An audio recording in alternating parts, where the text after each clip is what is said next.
نحمده ونصلي على رسوله الكريم اما بعد فاعوذ بالله من الشيطان الرجيم بسم الله الرحمن الرحيم رب اشرح لي صدري ويسر لي امري واحلل عقدة من لساني يفقهوا قولي. کیونکہ ہمارے معاشرے میں یہ بات بھی عام ہے کہ کچھ لوگ پروفیشنل ہوتے ہیں استخارہ کرنے والے، کہ لوگ ان کے پاس جاتے ہیں اور کہتے ہیں کہ اچھا یہ لڑکے کا نام ہے، یہ لڑکی کا نام ہے، آپ اس کے بارے میں بتائیے کہ یہ رشتہ کامیاب رہے گا یا نہیں رہے گا. اب آپ دیکھیے کہ ایک تیسرے شخص کو کہاں سے پتا چل گیا، اس کے پاس کون سا سورس ہے یہ جاننے کا کہ اس نے کل کے فیوچر میں جھانک کے دیکھ لیا آج یہ رشتہ کامیاب ہوگا یا نہیں ہوگا. ایسی چیزیں بھی انسان کے لیے توہمات کے دروازے کھولتی ہیں اور اس کے لیے پریشانیوں کا سبب بنتی ہیں، اور ایسی چیزوں پر بھی یقین نہیں کرنا چاہیے کیونکہ اللہ کے سوا غیب کا علم کسی کو نہیں. اچھا، پھر بعض لوگ یہ کہتے ہیں کہ کسی اور کو کہتے ہیں کہ تم میرے لیے استخارہ کر کے دو. اب آپ دیکھیے استخارے کی دعا میں لکھا ہے یا اللہ اگر یہ بات میرے لیے اچھی ہے تو تو کر دے.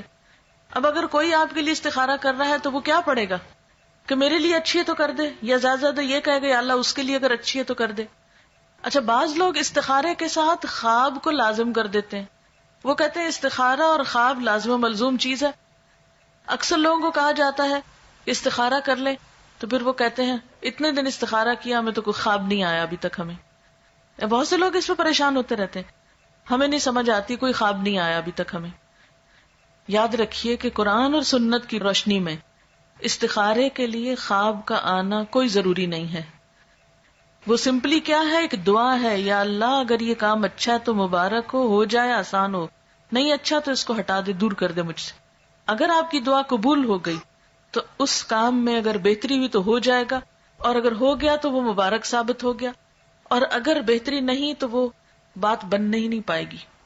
تو استخارہ نہ تو نکالا جاتا ہے اور نہ ہی نکلوایا جاتا ہے، استخارہ تو کیا جاتا ہے. اور استخارے کا مطلب کیا ہوتا ہے؟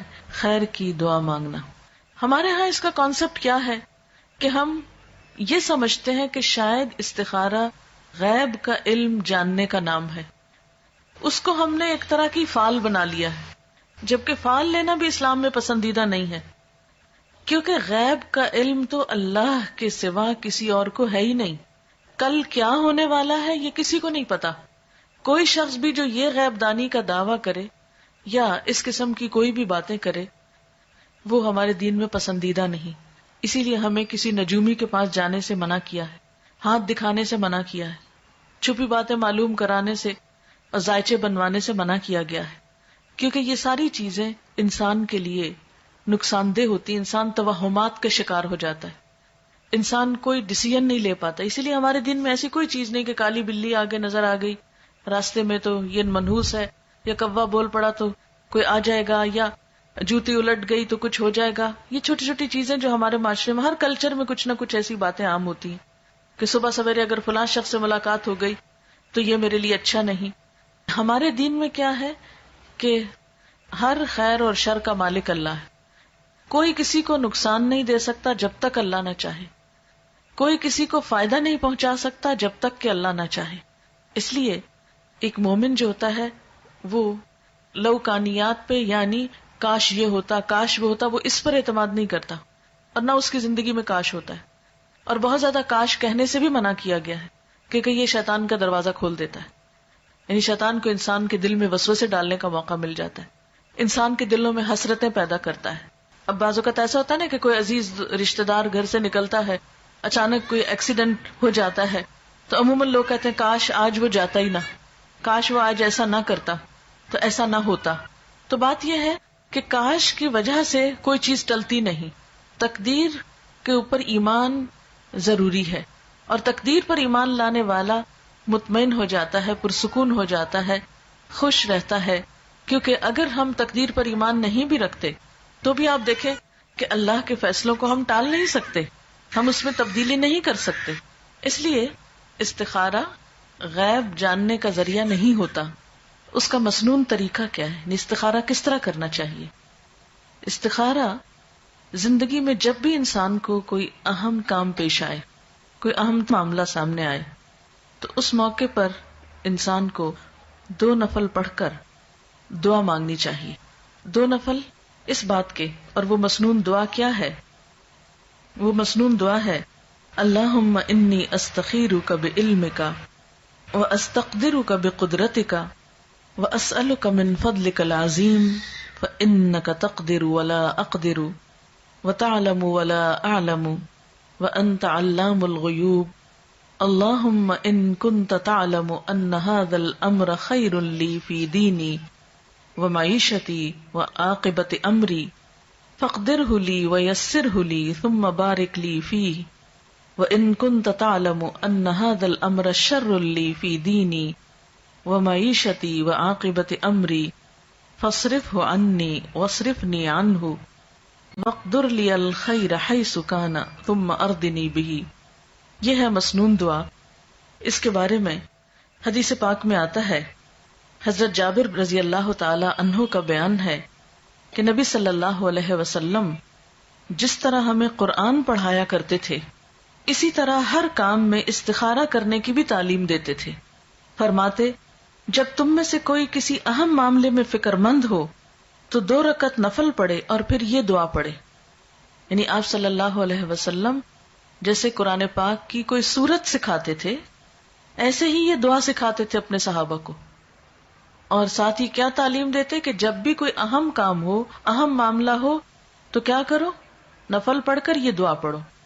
اہم کاموں میں خود مثلا جس کی شادی ہے، شادی ایک اہم فیصلہ ہے نا زندگی کا، جس کی شادی ہے وہ خود بھی پڑھے یہ نفل، اور ماں باپ بھی پڑھے، ماں یا باپ دونوں میں سے کوئی ایک پڑھ لے۔ اس کا ترجمہ کیا ہے اور یہ کیوں پڑھا جائے؟ نبی صلی اللہ علیہ وسلم نے فرمایا، استخارہ کرنے والا کبھی نامراد نہیں ہوتا، استخارہ کرنے والا کبھی نامراد نہیں ہوتا، مشورہ کرنے والا کبھی نادم نہیں ہوتا، اور کفایت شعاری سے کام لینے والا کبھی کسی کا محتاج نہیں ہوتا۔ یعنی جو شخص مشورہ کرتا ہے اس کو پھر شرمندگی نہیں ہوتی، اور جو شخص بچت سے کام لیتا ہے پھر وہ کسی کا محتاج نہیں ہوتا، کیونکہ وہ اپنی ضرورت کے وقت کے لیے پہلے سے ہی تیاری کر کے رکھتا ہے۔ اور اللہ تعالیٰ سے استخارہ کرنا یعنی ایک طرح سے مشورہ کرنا بھی ہے اور خیر کی دعا مانگنا بھی ہے۔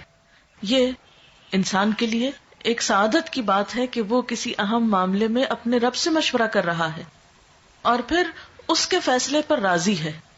اور آپ جانتے ہیں کہ تقدیر پر راضی ہونا جو ہے، تقدیر پر راضی ہونا یہ ایمان کا حصہ ہے۔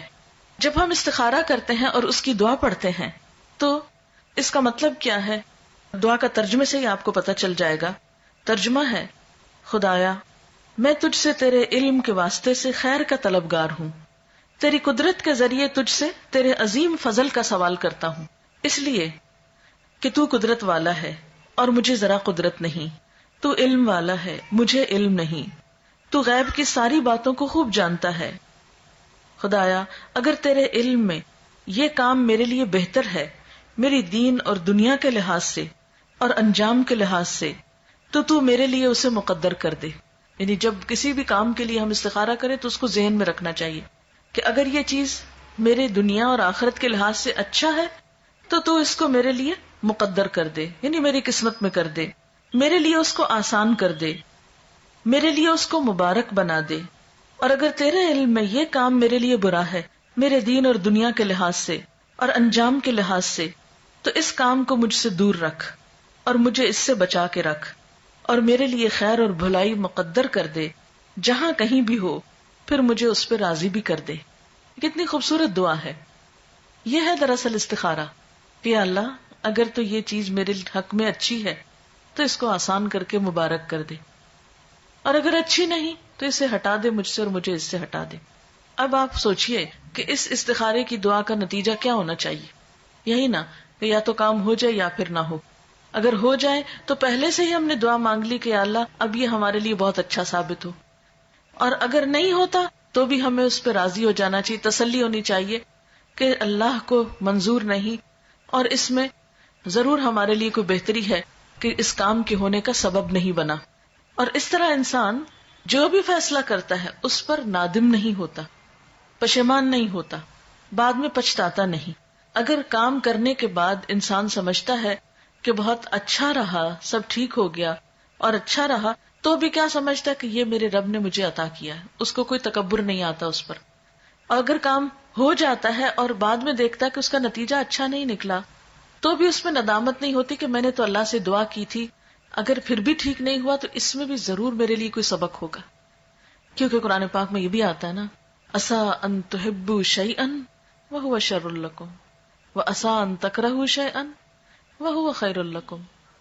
ہو سکتا ہے کہ ایک چیز تمہیں بہت پسند ہو اور وہی تمہارے لیے اچھی نہ ہو، اور یہ بھی ہو سکتا ہے کہ ایک چیز تمہیں بالکل اچھی نہ لگتی ہو، تمہارے دل کو نہ بھاتی ہو، اور اس میں تمہارے لیے بہت بڑی بھلائی ہو. اس لیے آپ صلی اللہ علیہ وسلم نے کیا فرمایا کہ استخارہ کرنے والا کبھی نامراد نہیں ہوتا.